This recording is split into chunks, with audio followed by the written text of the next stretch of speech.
Umarangkada na ang unang araw po ng pangangampanya at sinimula na rin po ng Commission on Elections o COMELEC ang Oplan Baklas para huyan sa mga pasaway na kandidato na hindi mapigilang magpaskil ng kanilang mga campaign materials kung saan-saan. Kaya sa unang araw pa lang, marami na agad ang nakolektang campaign poster ng COMELEC na pawang wala sa mga itinakdang common poster area. Kasabay nito, babantay na rin ang komisyon na maging ang mga social media pages ng mga kandidato. Kunin natin ang live report ni Madeline Villar Moratillo. Mads, kumusta ang unang araw? Yes, tambak nga ng illegal campaign posters ang nalikom ng Commission on Elections sa ginawa nilang Oplan Baklas kanina. Sinabayan ng Commission on Elections ng Oplan Baklas ang unang araw ng pangangampanya para sa mga kakandidato sa national positions. Sa pangunguna ni COMELEC Chairman George Garcia at iba pang opisyal ng poll body, sinuyod nila ang ilang kalsada sa Tondo sa Maynila. Pinagtatanggal nila ang campaign posters na wala sa itinakdang common poster area gaya ng mga poste ng kuryente. Nakakalungkot dahil mga ginagamit kasi mga kawad na pagka tinanggal nyo magsisira at masisira yung mga poste. At siyempre kumakas ka sa poste. Ang hirap tanggalin, lalo na yung pagkakakabit na nagamit yung mga scotch tape. Hindi naman sa ordinaryong tape yung ginagamit. Yung iba naman talaga kawad na nakatali ng napakahigpit. Masasaktan at masasaktan yung mga magtatanggal ng mga ganito Dahil may mga kawad siya na pwedeng makasugat doon sa mismong mga tao na magtatanggal. Kahit yung mga kahoy na pinagkakabitan. Pati poster na nakakasunod naman sa itinakdang sukat pero gawa naman sa plastic.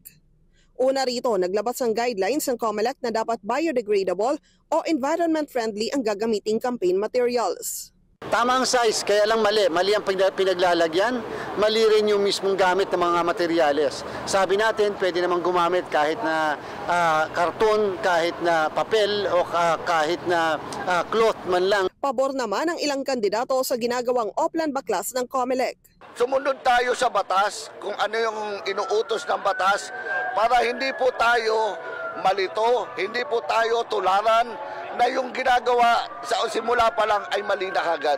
Pero may apila sila sa COMELEC patungkol sa campaign materials. Siguro naman po for humanitarian reason, sa hirap na po ng buhay ngayon, naghahanap po ng ibang alternatibo ang mga kandidato na minsan kung saan kami makakamura. Na pwede naman namin ilagay yung mga plataforma o yung mga mukha namin o yung mga ibang ano namin na pwede pong makita ng mga botante na marirecognize pero sa murang pamamaraan po. Nakikita naman po natin sa mga tumatakbo ngayon puro mayayaman. Kanina sa halip na maglagay ng kanilang posters, truck ng mga bombero kasama ang mga fire volunteer na supporters ng ABP party list ang nag-ikot sa mga kalsada sa Maynila bilang bahagi ng kick-off ng kanilang kampanya. Sabi ng COMELEC, hindi nila kayang tanggalin lahat ng illegally posted campaign materials. Kaya simula bukas, susulatan nila ang mga kandidato para sila na ang magtanggal nito. Sabi ni Garcia, may 3 araw ang mga ito para sumunod kung ayaw nilang maharap sa election offense. Nagpaalala rin ng COMELEC na simula na ngayong araw ang limitasyon sa paggasta ng mga kandidato. Para sa independent candidate, 5 piso kada botante, habang 3 piso naman sa may partido. Kasabay ng pagsisimula ng kampanya, babantayan na rin ng COMELEC maging social media pages ng mga kandidato. Kasama rin ng COMELEC sa pagbabantay na ito ang anti-cybercrime group ng Philippine National Police. Ang nakikita po namin na problema ngayon na kinaharap doon sa fake news ay yung pag-i-splice po ng video. Meaning po, ito yung may isang official na video interview na papalabas at pinuputol-putol po nila para makuha nila yung desired result nila. Nagsimula na po yon sa kampanya na ang mangyayari nga po dahil po walang batas na nagpaparusa sa ganitong gawain, ang ginagawa po ng anti-cybercrime group ay bantayan. Pinutus po ni PNP na yung cyber patrolling, ginawa po 24 hours, sapagkat hindi lamang po splice videos yung mga ginagawa nila o yung binabantayan ngayon ng ACG. Gumagawa rin po sila ng mga video na misleading po yung mga content. Ang mga nalikom na illegal campaign materials ay hindi raw agad i-dispose ng COMELEC dahil baka kailanganin itong bilang ebidensya sakaling magkaroon ng kaso. Kung sakaling ito ay i-dispose na, ang sabi ni COMELEC Chairman George Garcia, ito ay hindi susunugin at sa halip ay tutunawin. Balik sa inyo dyan, Alex. Okay, Mads, kaya bang i-sustain ito ng komisyon, itong Oplan Baklas nila? Kanina, narinig ko nga sa report mo na inaatasan nila ang mga kandidato na sila mismo ang magtanggal. Sila nga kung nagkabit niyan, sila rin ang tatanggal. Parang malabo naman yun mangyari. At the same time, baka sabihin nila, yung paglagay ng mga campaign materials, baka gawa-gawa yan ang kalaban niya para siraan siya.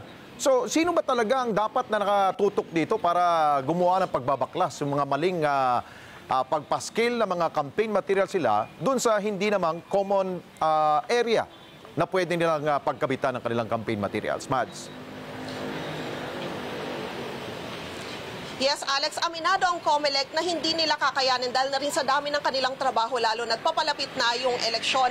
Kaya ang sabi ng COMELEC simula bukas, susulatan nila. Nakita raw, ang dami nilang nakita, maging yung kanilang local offices. Marami silang nakita ng mga pasaway na kandidato. So simula bukas ay susulatan na nila yung mga kandidato na ito at bibigyan ng 3 araw para tanggalin yung kani-kanilang illegal campaign poster. At kung hindi sila susunod, ang babala ng COMELEC, pwede silang maharap sa election offense na mismong ang COMELEC ang magsasampa ng reklamo laban sa kanila. At patungkol naman doon sa mga, sabi nga ng COMELEC, karaniwang palusot ng mga kandidato na hindi naman kami yung naglagay niyan, kundi yung kalaban namin. Ang sabi ng COMELEC, ipe-presume nila na yung mga kandidato na yon, kung kanino nakapangalan yung illegal campaign poster, ay siya ang nagkabit ng mga yon. Kaya dapat na sila pa rin ang magtanggal at kung hindi nga sila susunod, pwede silang maharap sa election offense. Isa pa sa mga inirereklamo ng ilan nating mga kababayan, mga botante, ay yung pagsasagawa ng motorcade. Yung term nga ay yung rekorrida, no? May ilan na naaberya sa daloy ng trapiko, naiipit sila dahil malilate na sila, pero dumadaan yung motorcade ng isang kandidato. Kanino ba nila pwede itong idulog, Mads? Yes, Alex, yung patungkol daw kasi dyan, walang magagawa yung COMELEC kundi manawagan sa mga kandidato na magkaroon ng konsiderasyon sa mga kababayan natin. Kaya nga sabi nga ng COMELEC kanina, yung Oplan Baklas, para hindi sila makaabala, ginawa nilang madaling araw para bago pumasok yung mga kababayan natin, natapos na sila sa kanilang ginawang kampanya. Patungkol sa bagay na yan, yung mga motorcade na posibleng magdulot ng traffic at yung sobrang ingay, yan daw ay pwedeng pakilusin yung Metro Manila Development Authority at maging yung Department of Interior and Local Government sapagkat yan daw ay hindi nakasisaklaw ng COMELEC. Ayun, okay. Maraming salamat sa iyo, Madeline Villar Moratillo. Mata natin sa unang araw ng pangampanya dyan sa COMELEC. Samantala sa Zamboanga City, pinagbabaklas na rin ng COMELEC ang mga campaign materials ng mga kandidato na wala sa common poster area. Pinaalalahanan din ng mga politiko na makipag-ugnayan sa lokal na tanggapan ng COMELEC para sa kanilang gabay sa tamang pagpapaskil ng kanilang mga poster. Eli Dumabok sa balitang yan. Pinangunahan mismo ni Attorney John Christian Babiera, Zamboanga City COMELEC officer, ang pagbaklas ng mga tarpaulin na may mukha ng kandidato na wala sa common poster area. Elections, immediate disposal yung ginagawa sa City. But yesterday, we received a memo from the main office. Yaman na ko namon man account kunis mga campaign posters and materials, and yaman naman keep for the meantime pending guidelines daw. So sabi kita baka panda sila planta kaso later on o sa ba. So latest instruction is todo mga yaka pa kami man-move subject to the Operation Baklas ay man-account kami si later on in an office and man-keep anay kami pending for instructions and guidelines. Sinabi ni Babiera na mahigpit nilang ipatutupad ang election rules kabilang ang tamang sukat at lokasyon ng campaign materials at ang sino mang lalabag ay maaaring harapin ang kaukulang parusa alinsunod sa Omnibus Election Code. Sir, with regards to billboards, nauulog ito sa private property actually. And my strict instructions kami not to touch materials if it is in the private property. This is in consonance with the Supreme Court decision actually of Archdiocese of Bacolod versus COMELEC, wherein the Supreme Court decided that campaign materials posted in private property with the consent of the owners are covered by the freedom of expression as guaranteed by the Constitution. So this is not subject to regulation of the COMELEC. Layunin ng hakbang na ito na tiyakin ng maayos at patas na kampanya ng mga kandidato kasabay ng pagsunod sa itinakdang panuntunan sa election propaganda. Nuwaigat standard yan imposed sa COMELEC mo, but correct to, not necessarily bawal ang dalido ng mga t-shirts ara, mga sombrero, mga ballpen, not igual con el barangay SK, no, bawal este. But el cosa tapiti el COMELEC ara, particularly el COMELEC and bank, before sila man release con este mga materials kaya sila dali, a sample of this must be submitted to the COMELEC and bank for approval. So meaning, bilang mga sample before sila man-release, mandaan na sila man-approve. Pinaalalahanan ngayon ni Atty. Babiera ang publiko at mga kandidato sa local level na makipag-ugnayan naman sa lokal na tanggapan ng COMELEC para sa kanilang gabay sa tamang pagpaskil ng kanilang mga poster. Ailey Dumabok para sa Mata ng Agila. Matatag, matapang, matapat. Maraming salamat sa inyo pong pagsubaybay sa Mata ng Agila Primetime.